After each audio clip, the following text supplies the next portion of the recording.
YouTube channel NEET explorer में आपका खैर मकदम है। इस वीडियो में हम बात करने जा रहे हैं एंजाइम मॉडिफायर्स और एंजाइम इनहिबिशन के बारे में।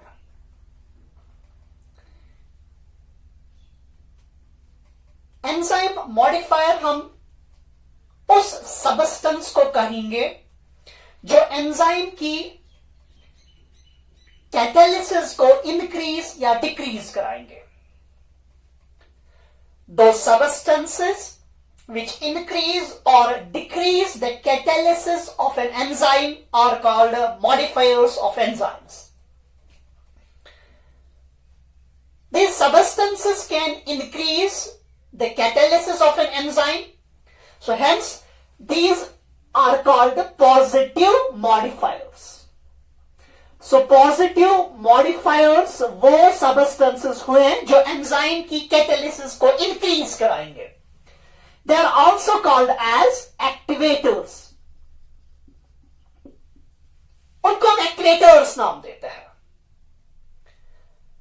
जैसे कि यहां पे हम बात करेंगे एक्टिवेटर्स में मेटल्स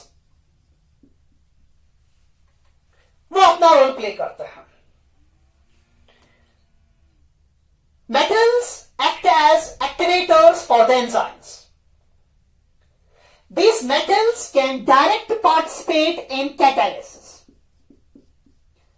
ये एंजाइम कैटालिसिस में डायरेक्टली पार्टिसिपेट कर सकते हैं। फॉर एग्जाम्पल हमारे पास एंजाइम है कैटालेस। इसमें जो मेटल इस्तेमाल किया जाता है iron. So in direct participation इस एंजाइम की कैटालिसिस में जो ऑक्सीडेशन या रिडक्शन होगी वो that undergoes by the change in the valency of the metal. यहां पे ये ऑक्सीडेशन रिडक्शन रिएक्शन जो कैटालिसिस होती है ये मेटल के वैलेंसी में चेंज होने की वजह से होती है। So here the metal directly participates in catalysis. So hence it activates it increases the catalysis of an enzyme. Number one. Number two, कुछ metals जो हैं वो सबस्ट्रेट के साथ बाइंड करते हैं। Some metals bind with the substrate. जब वो सबस्ट्रेट के साथ बाइंड करते हैं फिर ये मेटल और सबस्ट्रेट एंजाइम के साथ बाइंड करके एंजाइम मेटल सबस्ट्रेट कॉम्प्लेक्स बनाता है। Here the metal gets bound to the substrate. पहले ये एंजाइम अलग है, मेटल बाइंड हुआ सबस्ट्रेट के साथ, फिर ये एंजाइम और मेटल सबस्ट्रेट जुड़ा तो इन्होंने बनाया एंजाइम मेटल सबस्ट्रेट कॉम्प्लेक्स। इस मेटल की होने की वजह से इस एंजाइम के कैटालिसिस में इंक्रीज हो जाती है। So it means here the metal can act as positive modifier और activator. And the third one that's called as metalloenzyme. This metals they bind with the enzyme. यहां पे ये metals जो है एंजाइम के साथ बाइंड करते हैं। जब ये एंजाइम के साथ बाइंड करेंगे तो ये बनाएंगे इसको मेटालो एंजाइम। तो इस तरह से ये मेटल जो है ये तीन तरीके से इस एंजाइम की कैटालिसिस को एक्टिवेट करा सकता है। अब दूसरा जो है जो इसमें मॉडिफायर्स हैं उनको हम कहेंगे zymogen activators. Zymogen activators. A variety of enzymes are produced in their inactive forms. बहुत सारे enzymes inactive form में प्रोड्यूस किए जाते हैं। These are called zymogens. So zymogens are inactive enzymes. इनको हम pro enzymes भी नाम देते हैं। They are also called as proenzymes. For example, we know we have chymotrypsinogen, digestive enzyme. We have pepsinogen.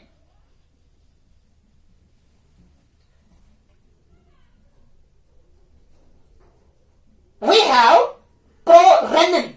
हमारे पास prorenin है. These enzymes are inactive enzymes. ये produce किए जाते हैं सेल से as inactive enzymes, hence they are called as zymogens or proenzymes. And in enzymes में हम कैसे देख सकते हैं ये एक्टिव या इनएक्टिव zymogen की सूरत में है. इनके प्रोफेक्स में यानी कि पहले प्रो होगा या इनके लास्ट में जेन होगा, सफेक्स में जेन होगा. If they contain this term gen in the suffix, they are zymogens. If they contain pro in the prefix, they are said to be zymogens. This, for example, we take the example of chymotrypsinogen. Chymotrypsinogen inactivated enzyme होता है. इसको activate कराने के लिए amino acids के दरमियान bond, जैसे कि 14 and 15, 15 and 16th amino acid, 147 and 148th amino acid के दरमियान बॉन्ड क्लीव किया जाता है. सो इट मीन्स यहां पे अमाइनो एसिड 14, 15, 16 के दरमियान जो बॉन्ड है, 147 और 148 के दरमियान जो पेप्टाइड बॉन्ड है उसको क्लीव किया जाता है, कट किया जाता है. Pepsinogen enzyme is activated, it's converted into the active form by the action of enterokinase. तो यहां पे एंजाइम आएगा एक और enterokinase, ये फिर इसको कन्वर्ट करेगा into pepsin. And this pepsin will now, जब pepsin एक्टिवेट हुआ तो ये फिर जाके दूसरे पेप्सिनोजन एंजाइम्स को एक्टिवेट कराएगा. That condition is called as auto catalysis. इसी तरह से हमारे second one is negative modifiers. So they are the substances which inhibit the enzyme catalysis. ये एंजाइम कैटालिसिस को इनहिबिट करते हैं. सो इसका मतलब ये हुआ कि नेगेटिव इनहिबिटर मॉडिफायर्स जो हैं इनको हम इनहिबिटर्स भी कह सकते हैं. They are also called as inhibitors as they inhibit the catalysis of the enzyme. As we know, there are various inhibitors. For example, there can be metals, heavy metals like silver, or there's like mercury. So they act as inhibitor for the urease enzyme. ये urease enzyme के inhibitor बन जाता है. या इसी तरह से हम बात करेंगे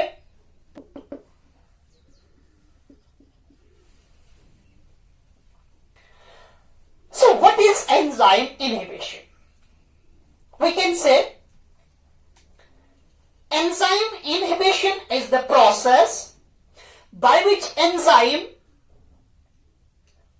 partially or fully loses its catalysis. अगर एंजाइम की कैटालिसिस पार्शियली या फुली टोटली इसकी कैटालिसिस जो है वो खत्म हो जाएंगी तो such a process is called enzyme inhibition. So it means there are some compounds, some substances which inhibit the catalysis of an enzyme. And such substances are called inhibitors or negative modifiers. And the process is said to be enzyme inhibition. This enzyme inhibition can be broadly categorized into two groups. One is called as reversible enzyme inhibition and the second one is reversible enzyme inhibition. So reversible और irreversible में क्या फर्क है? When an inhibitor binds with the enzyme,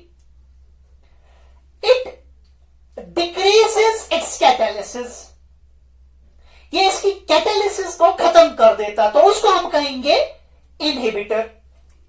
if this inhibitor binds with the enzyme temporarily, means for some time, ये किसी time के लिए या टेम्पोररली ये इसके साथ बाइंड करेगा.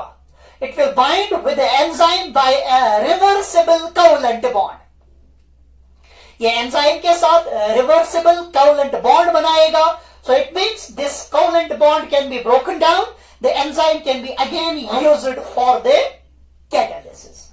So such enzyme inhibition is called reversible enzyme inhibition. In reversible enzyme inhibition, the active site of the enzyme does not get modified. जो एंजाइम की एक्टिव साइट है वो मॉडिफाई नहीं होती है. That remains unchanged. Hence the enzyme can be used for next catalysis.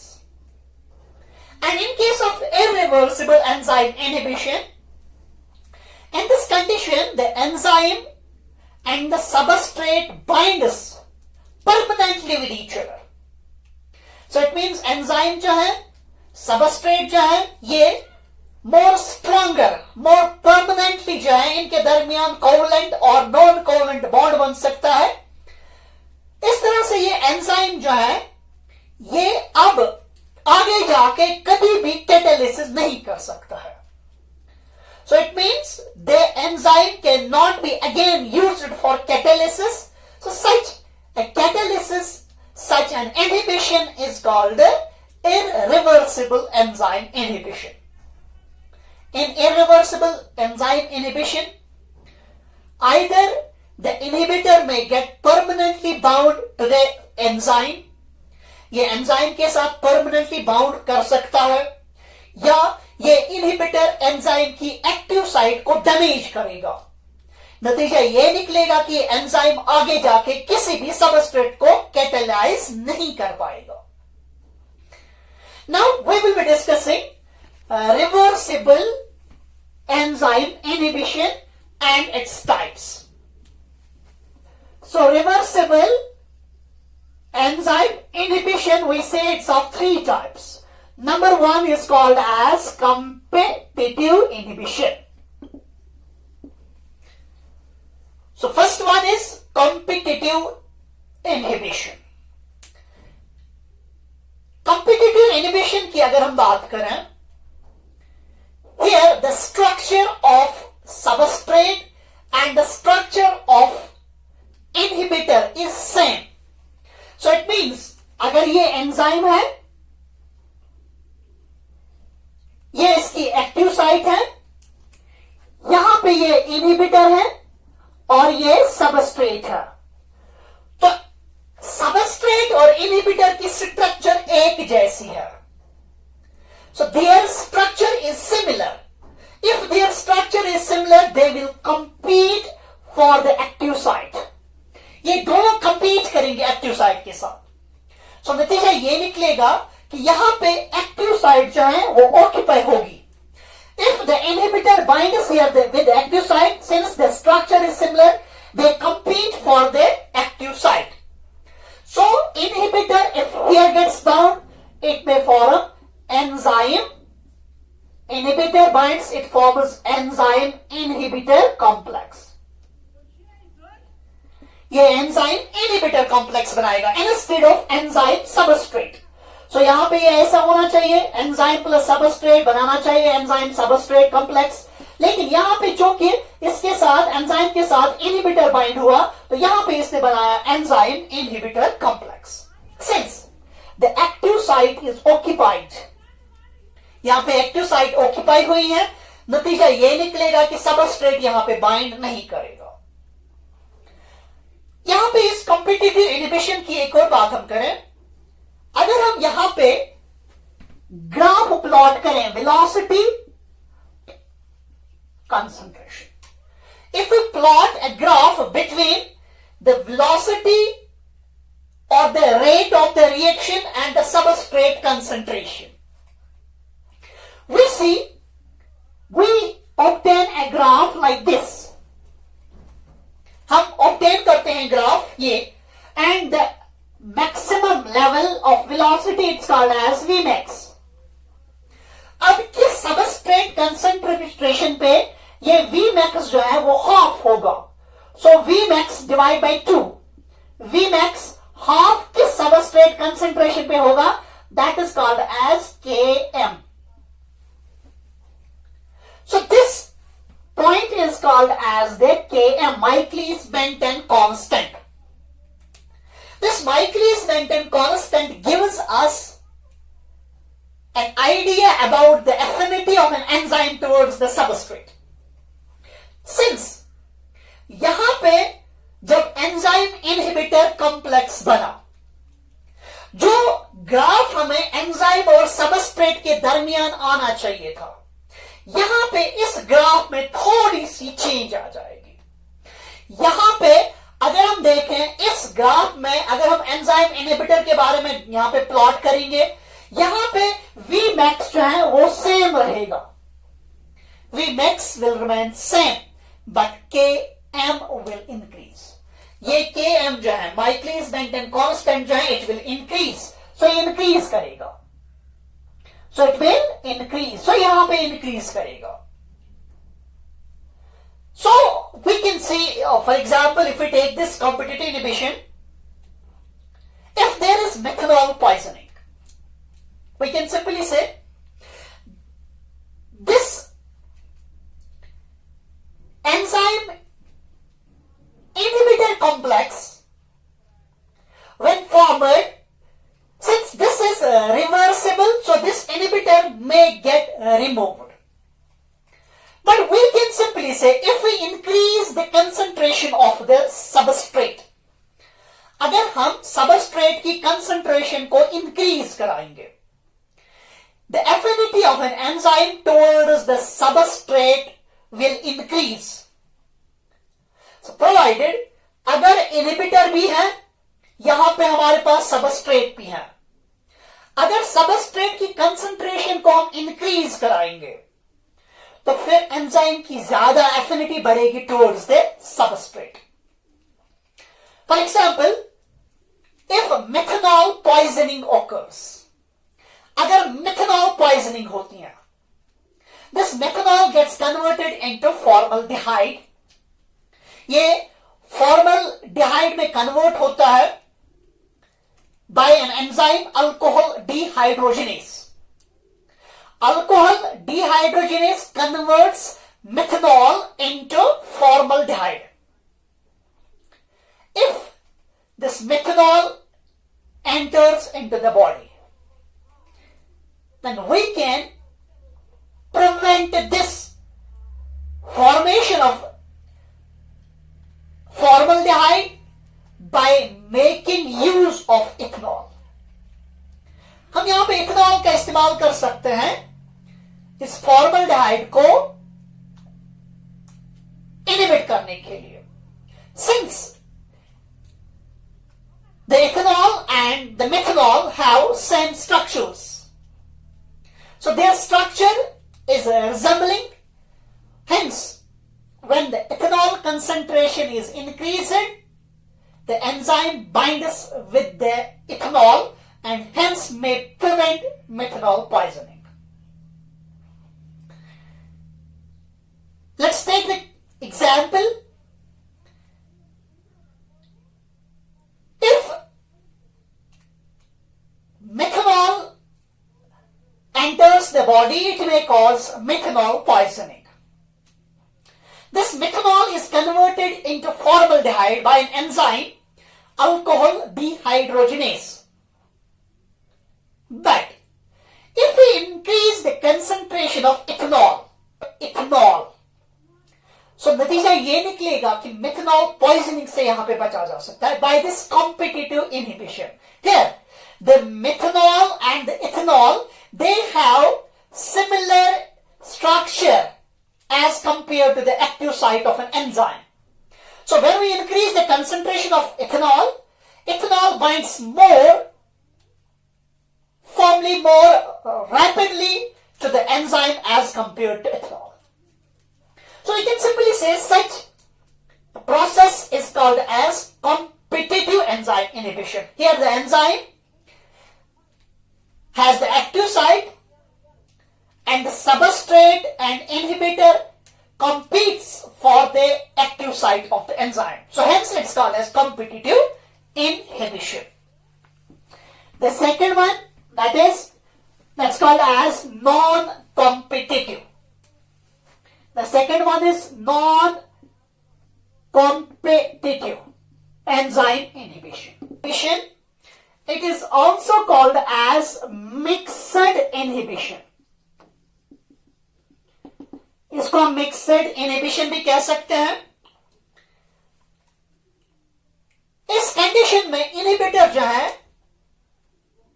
वो active site के बगैर किसी और जगह पे बाइंड करेगा. Like we have enzymes have another site called allosteric site other than this active site. Active site के बगैर ये इनहिबिटर किसी और जगह बाइंड करेगा, तो इस एंजाइम की कैटालिसिस को ये इनहिबिट करेगा. तो such a process is called non-competitive inhibition, as the structure of substrate and inhibitor are different. यहां पे इनहिबिटर और सबस्ट्रेट जो है उनकी स्ट्रक्चर डिफरेंट है. Suppose this is enzyme and this is inhibitor, ये इनहिबिटर है, and this is the substrate, ये सबस्ट्रेट है. तो चूंकि इनहिबिटर की स्ट्रक्चर डिफरेंट है, it can not bind here at the active site, so इनके दरमियान कंपटीशन नहीं है एक्टिव साइट के लिए. तो ये एंजाइम यहां पे बाइंड कर सकता है किसी और जगह, that's called as allosteric site. So जब यहां पे बाइंड करेगा, सो दिस कंडीशन में be formed like this, enzyme plus substrate. ये एंजाइम सबस्ट्रेट कॉम्प्लेक्स बना सकता है, लेकिन कभी कभी ये एंजाइम जो है it can bind with the inhibitor, it can form enzyme inhibitor complex.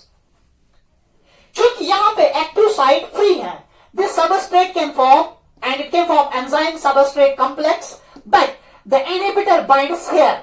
यहां पे इनहिबिटर बाइंड करेगा, तो इट मींस ये एंजाइम सबस्ट्रेट कॉम्प्लेक्स के साथ भी बन सकता है, तो ये बनाएगा enzyme substrate inhibitor complex.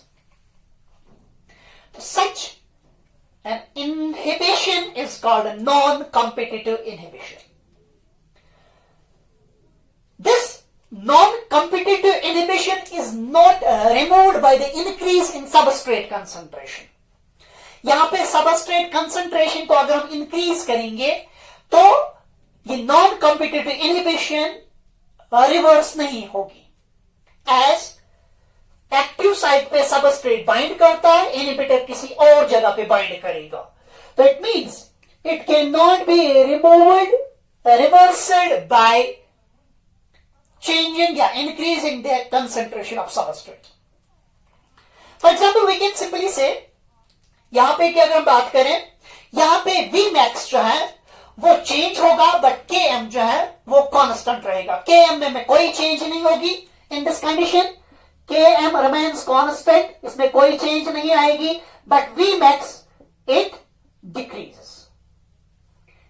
Vmax यहां पे डिक्रीज होती है.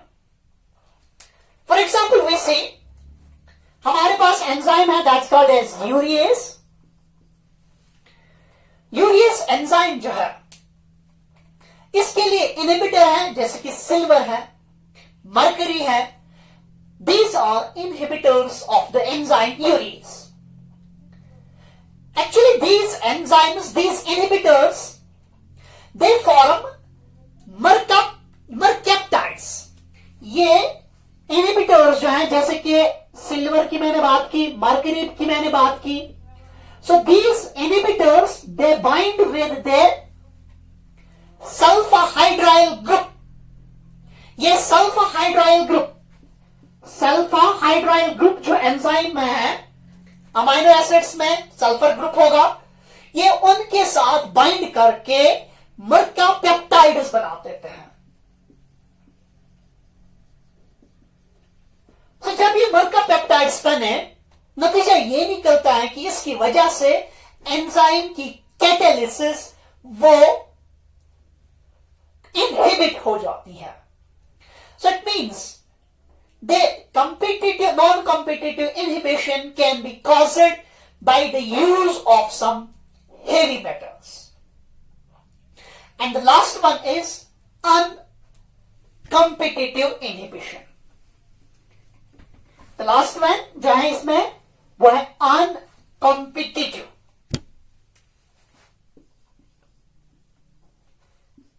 Uncompetitive enzyme inhibition. Uncompetitive enzyme inhibition की बात करें, यहां पे जो एंजाइम है इसके साथ डायरेक्टली इनहिबिटर बाइंड नहीं करता है. In this condition the inhibitor always binds with enzyme substrate complex. In case of uncompetitive inhibition, the inhibitor never binds with the enzyme only. It always binds with the enzyme substrate complex. So it forms the enzyme and substrate remains. It forms enzyme substrate complex. Now the inhibitor will bind with this enzyme substrate complex and will form enzyme substrate inhibitor complex. यहां पे ये substrate जो है enzyme के साथ पहले bind करेगा तो एंजाइम सबस्ट्रेट कॉम्प्लेक्स बनाएगा, फिर आके इनहिबिटर यहां पे बाइंड करेगा. इनहिबिटर एंजाइम पे कभी भी यहां पे बाइंड नहीं करेगा. So such an inhibition is called uncompetitive inhibition.